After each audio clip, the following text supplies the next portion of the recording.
The right to be forgotten online should not be a civil right. Have you ever uploaded a picture or word online that led to embarrassing consequences? How would you feel? Hi, my name is Lauren Kim, and I believe that the right to be forgotten should not be a civil right. This right holds the concept that individuals have the civil right to request that personal information be removed from the internet. Currently, many people try to threaten other people to get rid of photos and posts on the internet because of a law called the right to be forgotten. For example, what if you are trying to track down criminals so you'll be aware of where he is every now and then? But the criminal gets rid of his status, photos, and the bad things the criminal has done by using the right to be forgotten law. How are you going to track him down now? You can't because he got rid of all the things that could have helped you to be aware of where he's going to strike next. If people agree to make this a civil right, criminals and other people can get rid of what we need to keep ourselves safe in order to live. Therefore, we should not let people have the right to erase their past on the internet. One reason why I think that the right to be forgotten law should not be a civil right is because billions and a lot more criminals would try to delete their bad records. Criminals could use the right to be forgotten law to trick everyone in believing that they are normal.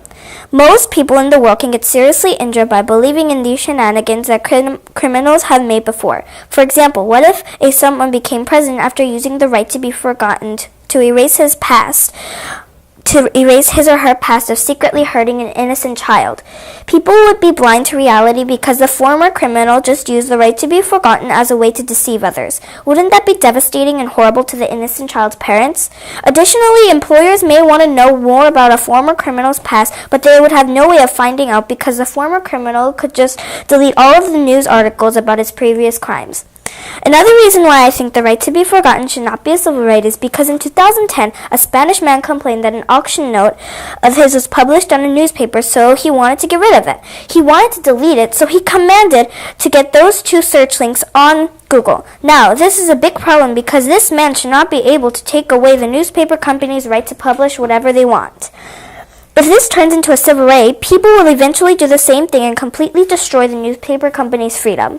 Furthermore, if people can erase important stories in newspapers, then people all over the world delete things like history and quotes that changed our lives. If it turns into a civil right, they will delete things they don't like. Also, they can erase other people's things. For another example, what if you posted a statement on a website that you really worked hard on, but then someone erases it and deletes it? That would be terrible because you worked hard on that statement and people you don't know deletes it. How would you feel after what that stranger has done to you? If the right to be forgotten statement turns into a civil right, then the effects would be very bad because people will try to get away and protect themselves from the law by using the right to be forgotten. I do not want to live in a world like this that allows people to do what they want. Wouldn't you feel the same? This is my speech on why I think the right to be forgotten should not be a civil right. Thank you.